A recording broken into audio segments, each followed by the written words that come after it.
Hello friends, welcome to GK India. आज की इस वीडियो में हम बताने वाले बिहार पुलिस की नई भर्ती के बारे में। जी हाँ, बिहार पुलिस ने नया भर्ती के लिए ऑनलाइन आवेदन लेना प्रारंभ कर दिया। अर्थात आज की इस वीडियो में हम बताएंगे कि बिहार पुलिस में कितने पदों पर बहाली आई है, इसका आवेदन कब से प्रारंभ होगा, कब तक इसका लास्ट डेट है, साथ ही इसके शैक्षणिक योग्यता क्या है, साथ ही इसकी बहाली के लिए अन्य क्या क्या पात्रता रखी गई, उन सभी बातों के बारे में बताने वाला इस वीडियो में। लेकिन उससे पहले चैनल पर नया है तो प्लीज चैनल को सब्सक्राइब कीजिए, बेल आइकन ऑन कर दीजिए ताकि आपको हमारे सारे वीडियो के नोटिफिकेशन सबसे पहले मिले। तो चलिए शुरू करते हैं।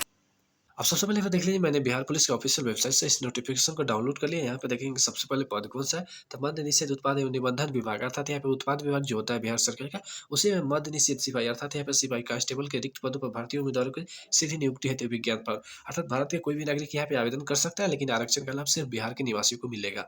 ऑनलाइन आवेदन पत्र प्राप्त करने की अंतिम तिथि यहाँ पे देख सकते हैं 14 दिसंबर रखा गया है, अर्थात यहाँ पे 14 दिसंबर तक आप लास्ट अप्लाई कर सकते हैं। विज्ञापन संख्या देखेंगे 2022 है।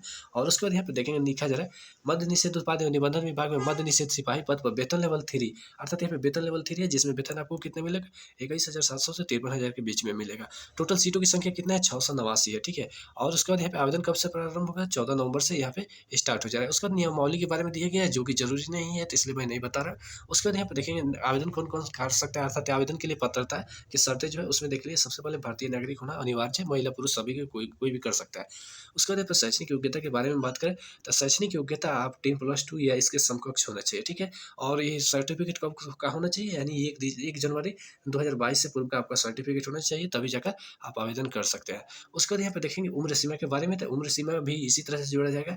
1 जनवरी 2022 को आपका 18 न्यूनतम 18 वर्ष होना चाहिए, तभी जाकर आप आवेदन कर सकते हैं। उसके बाद कैटेगरी भाई यहाँ पे देखिए उम्र सीमा मतलब कैसे कैसे है, तो सभी कैटेगरी के लिए यहाँ पे न्यूनतम 18 वर्ष, अधिकतम में बात करें तो यहाँ पे सामान्य श्रेणी की महिला पुरुष के लिए 25 वर्ष, और पिछड़ा वर्ग एवं पिछड़ा वर्ग के महिला पुरुष के लिए यहाँ पे 27 वर्ष, और पिछड़ा वर्ग एवं पिछड़ा वर्ग के महिलाओं के लिए यहाँ पे 28 वर्ष, अनुसूचित जाति जनजाति या ट्रांसजेंडर के लिए यहाँ पे अधिकतम 30 वर्ष का प्रावधान रखा गया है। इसके अलावा पे अगर सरकारी नौकरी में तो यहाँ पे आपको अधिकतम 5 वर्ष का छूट मिल सकता है, लेकिन 3 साल आपने जॉब किया होगा तभी जाकर ये छूट का प्रावधान होगा। ठीक है। उसके बाद यहाँ पे भूतपूर्व सैनिकों के लिए 3 साल का यहाँ पे छूट दिया गया है। फिर यहाँ पे शारीरिक मापदंड के बारे में बात करते हैं, यहाँ पे ऊंचाई के बारे में दिया गया है, जैसा कि आप यहाँ पे देखेंगे जनरल एवं पिछड़ा वर्ग के पुरुष के लिए यहाँ पे 165 सेंटीमीटर, अत्यंत पिछड़ा वर्ग के पुरुष के लिए 160, अनुसूचित जाति जनजाति के पुरुष के लिए 160, और सभी वर्ग की महिलाओं के लिए 165 सेंटीमीटर चाहिए।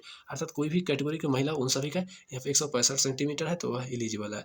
उसके बाद सीना पुरुषों के लिए यहाँ पे देख सकते हैं अनारक्षित एवं पिछड़ा वर्ग के लिए 81 से 86, मतलब फुल बिना फुलाए फुलाकर भी। ठीक है। फिर यहाँ पे देखेंगे अनुसूचित जाति जनजाति के लिए पुरुषों के लिए 79, मतलब 79 से 84 के बीच में। महिलाओं के लिए यहाँ पे सीना की नापी नहीं की जाएगी, अर्थात महिला के लिए सीना की कोई आवश्यकता नहीं है। साथ ही यहाँ पे कहा जा रहा है सभी वर्ग की महिलाओं के लिए वजन यहाँ पे 48 किलो से कम नहीं होना चाहिए। अगर 48 केजी से कम होता है तो उनका यहाँ पे सिलेक्शन नहीं होगा। ठीक है। फिर नियुक्ति की प्रक्रिया यहाँ पे दिया जा रहा है। नियुक्ति की प्रक्रिया बेसिकली क्या होगा, सबसे पहले आप लोग आवेदन करेंगे, ऑनलाइन आवेदन करेंगे। ऑनलाइन आवेदन प्रक्रिया के बारे में मैं आगे बताऊंगा, लेकिन सबसे पहले यहाँ पे पैटर्न समझ लीजिए। अर्थात यहाँ पे सबसे पहले आप लोग आवेदन करेंगे।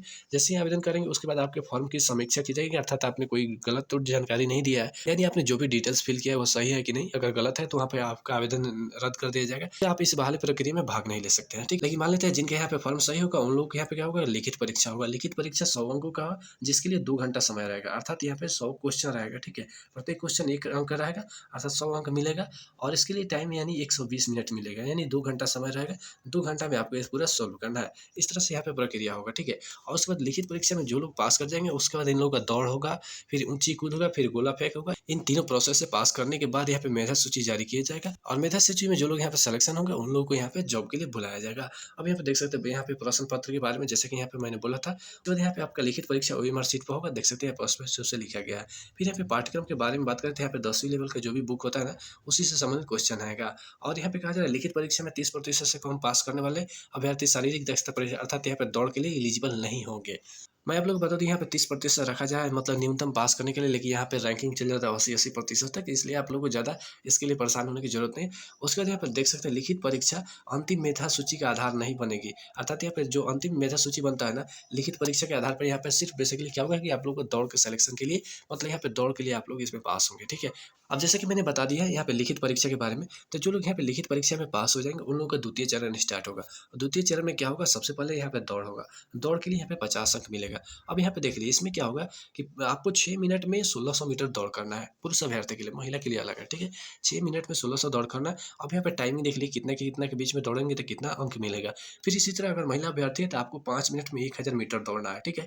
और इसमें देख लीजिए टाइमिंग, अगर 5 मिनट से अधिक लगाते हैं तो यहाँ पे क्या होगा, आपका सिलेक्शन नहीं होगा। देखिए 5 मिनट के अंदर करते हैं तब जितना अधिक करेंगे उतना यहाँ पे अधिक मार्क्स मिलेगा। इस देख सकते हैं, यह आपके मेरिट लिस्ट का आधार बनेगा। अर्थात यहाँ पे देखिए, पहले आप लोग दौड़ में पास करेंगे, जो लोग दौड़ में यहाँ पे फेल हो जाते हैं वही लोग अगले प्रतियोगिता में अर्थात यहाँ पे गोला फेंक में नहीं जा पाएंगे और न ही यहाँ पे ऊंची कूद में एलिजिबल होंगे, ठीक है? इसलिए तीनों चरण को आपको पास करना होगा, तभी जाकर यहाँ पे आगे के लिए योग्य होंगे, ठीक है? यहाँ पे देख सकते हैं गोला फेंक के लिए अधिकतम 25 अंक, यानी दौड़ 50 अंक का, गोला फेंक 25 अंक का और फिर एक 25 अंक का यहाँ पे ऊंची कूद होता है। तो इसमें क्या होगा कि बेसिकली आप लोग को 16 पाउंड का गोला फेंकना होगा। कितना दूरी? 16 फीट, न्यूनतम 16 फीट। उससे अधिक जितना दूर फेंकते हैं ना, उतना अधिक आपको मार्क्स मिलेगा, ठीक है? या उसके बाद यहाँ पे महिला अभ्यर्थी है तो उनको 12 पाउंड का गोला फेंकना होगा और वह न्यूनतम 12 फीट फेंकना होगा। उससे अधिक जितना अधिक फेंकेंगे उतना आपका यहाँ पे मार्क्स बढ़ते जाएगा। फिर यहाँ पे आता है ऊंची कूद। तो यहाँ पे पुरुष अभ्यर्थियों के लिए 4 फीट न्यूनतम ऊंचाई रहता है, 4 फीट आपको कूदना है। अगर यहाँ पे नहीं कूद पाते हैं तो सब में पास है, यहाँ पे फेल हो जाता है तो फिर आप वहाँ से बाहर हो जाएंगे, ठीक है? लेकिन पास हो गए तो सब पास हो गए, ठीक है? फिर यहाँ पे महिला अभ्यर्थियों को 3 फीट और अधिकतम जितना करेंगे उतना यहाँ पे अधिक से अधिक मार्क्स मिलेगा। और साथ ही यहाँ पे दिया जाए 3 फीट से कम कूदने वाली महिला अभ्यर्थियों को असफल घोषित किया जाएगा, तो वे भर्ती प्रोसेस से बाहर हो जाएंगे। उसके बाद यहाँ पे देखेंगे मेधा सूची एवं नियुक्ति के अनुशंसा। यहाँ पे देखिए मेधा सूची कैसे बनेगा। आप लोगों का जो दौड़ होगा, ऊंची कूद तथा गोला फेंक में अभ्यर्थियों द्वारा प्राप्त कुल अंक के आधार पर तैयार की जाएगी। अर्थात इस समय जो जिनका जिनका रहेगा ना, उन्हीं लोग को बुलाया जाएगा। जिनका अधिक मार्क्स रहेगा उन्हीं लोग का जॉब होगा, उसी के बारे में यहाँ पे दिया जा रहा है। फिर हम नीचे की तरफ आएंगे तो यहाँ पे रिक्तियों के बारे में, अर्थात कितना सीटों पर बहाली हो रहा है उससे संबंधित डिटेल्स दिया गया। जैसे देखेंगे यहाँ पे टोटल 689 पद है।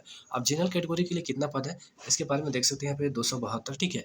यहाँ पे 35% महिलाओं के लिए आरक्षित है और साथ ही यहाँ पे पिछड़े वर्ग की महिलाओं के लिए यहाँ पे 3% आरक्षण का अलग से दिया गया है, ठीक है? आर्थिक रूप से कमजोर वर्ग क्या था? 68, अनुसूचित जाति के लिए 114, अनुसूचित जनजाति के लिए 7, अत्यंत पिछड़ा वर्ग के लिए 124, पिछड़ा वर्ग के लिए 83 और पिछड़ा वर्ग की महिलाओं के लिए 21। यहाँ पे टोटल 689 पद हो जाता है। इस तरह से पूरा सीटों की संख्या है और 14 पद यहाँ पे जो भूतपूर्व सैनिक है उन लोगों के लिए आरक्षित किया गया है। उसके बाद यहाँ पे देखेंगे आरक्षण का लाभ। तो आरक्षण का जो यहाँ पे बिहार सरकार की नियमावली, उसी के तहत सभी को आरक्षण का लाभ मिलेगा। जैसे कि आप सभी जानते हैं, यहाँ पे 35% महिलाओं के लिए सीट आरक्षित रहता है, जैसे कि मैंने ऊपर में ही बता दिया है, ठीक है? और पिछड़ा वर्ग की महिलाओं के लिए यहाँ पे 3% आरक्षण जो रखा गया है। इसके अलावा जो स्वतंत्रता सेनानी के रिश्तेदार, नाता नाती, पोती पोतनी है, उन लोग के लिए 2% आरक्षण का लाभ दिया गया है। फिर यहाँ पे ट्रांसजेंडर के लिए भी थोड़ा सा बहुत यहाँ पे आरक्षण का प्रावधान किया गया है। उसके बाद यहाँ पे कट ऑफ तिथि बात करें तो यहाँ पे कट ऑफ तिथि 1 जनवरी 2022 निर्धारित की गई। अर्थात यहाँ पे जो भी उम्र सीमा होगा ना, तो यहाँ पे 1 जनवरी 2022 के अनुसार गणना की जाएगी। उसके बाद यहाँ पे नियुक्ति पदाधिकार के बारे में दिया जा रहा है, ठीक है? उसके बाद यहाँ पे देखेंगे चिकित्सा जांच चरित्र या पूर्वज सत्यापन का ऑप्शन दिया जा रहा है। इसका मतलब क्या होता है? तो यहाँ पे सीधा समझिए कि जैसे ही आप लोग दौड़ कर लेंगे, ऊंची कूद कर लेंगे, उसके बाद यहाँ पे गोला फेंक प्रतियोगिता में सफल हो जाएंगे, उसके बाद वहीं पे आप लोग को जो डॉक्यूमेंट वेरिफिकेशन होगा, जांच होगा, उसमें अगर सही है तो फिर यहाँ पे क्या होगा कि सब करने के बाद यहाँ पे मेरिट लिस्ट जारी किया जाएगा और जिनका जिनका मेरिट लिस्ट में नाम रहेगा, समझिए उनका जॉब हो जाता है।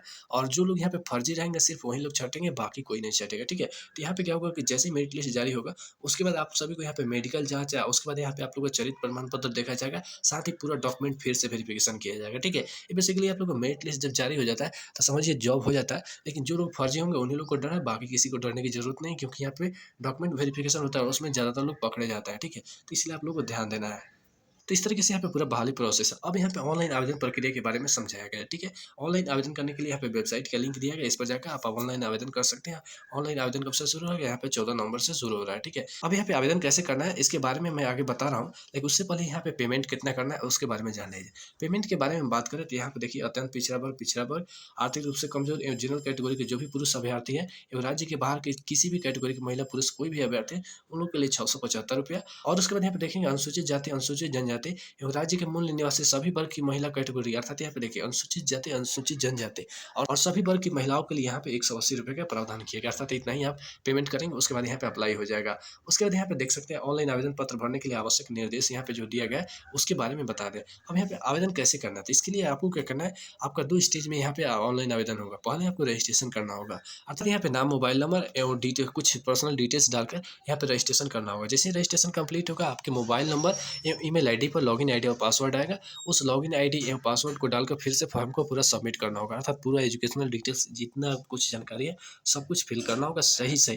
अगर गलती करते हैं बाद में यहाँ पे जाँच होगा, यहाँ पे ऑटोमेटिक आपका डिसेलेक्ट हो जाएगा, अर्थात यहाँ पे आप फॉर्म भरने के लिए एलिजिबल नहीं रह पाएँगे, अर्थात यहाँ पे बहाली प्रोसेस से आप बाहर हो जाएँगे। इसलिए सही भरें ताकि कोई दिक्कत नहीं हो। इस तरह से करेंगे तो यहाँ पे पूरा आपका बहाली प्रोसेस हो जाएगा। यहाँ पे देखेंगे स्पष्ट रूप से लिखा है, प्रमाण पत्र के मिलान के समय यदि कोई भी भिन्नता पाई जाती है तो अभ्यर्थी की उम्मीदवारी रद्द कर दी जाएगी, ठीक है। इसलिए सही भरें ताकि कोई दिक्कत नहीं हो। उसके बाद नीचे की तरफ आएँगे तो इसी सब के बारे में, पंजीकरण के बारे में बताया गया। बेसिकली जो महत्वपूर्ण पॉइंट है उसको मैंने बता दिया। अगर आपको अभी भी कोई यहाँ पे कन्फ्यूजन है तो उसे कमेंट करके जरूर बताइए, हम उसको सॉल्व करने का प्रयास करेंगे। उसके बाद ऑनलाइन आवेदन पत्र भरने की अंतिम तिथि यहाँ पे 14 दिसंबर 2022 है। फिर यहाँ पे नीचे की तरफ आएँगे तो यहाँ पे स्पष्ट रूप से बताया गया है कि क्या-क्या गलती करेंगे तो यहाँ पे फॉर्म भरने से वंचित हो जाएँगे, अर्थात बाहर हो जाएँगे। उसी सब पॉइंट के बारे में यहाँ पे पढ़ना चाहें तो पढ़ सकते हैं। जैसे कि मैंने बताया ये सब गलती नहीं करना है, कैसे-कैसे फॉर्म भरना है। अगर आप फॉर्म भरने का वीडियो देखना चाहते हैं तो कमेंट करके जरूर बताइए, हम फॉर्म भर के बताएँगे। ये रहा बिहार पुलिस भर्ती से संबंधित लेटेस्ट अपडेट के बारे में। आशा करता हूँ वीडियो पसंद आएगा और ऐसे वीडियो के लिए प्लीज चैनल को सब्सक्राइब कीजिए, लाइक कीजिए और शेयर करना बिल्कुल ना भूलें। तब तक मिलते हैं फिर किसी से इंटरेस्टिंग और धमाकेदार वीडियो के साथ। जय हिंद, वंदे मातरम।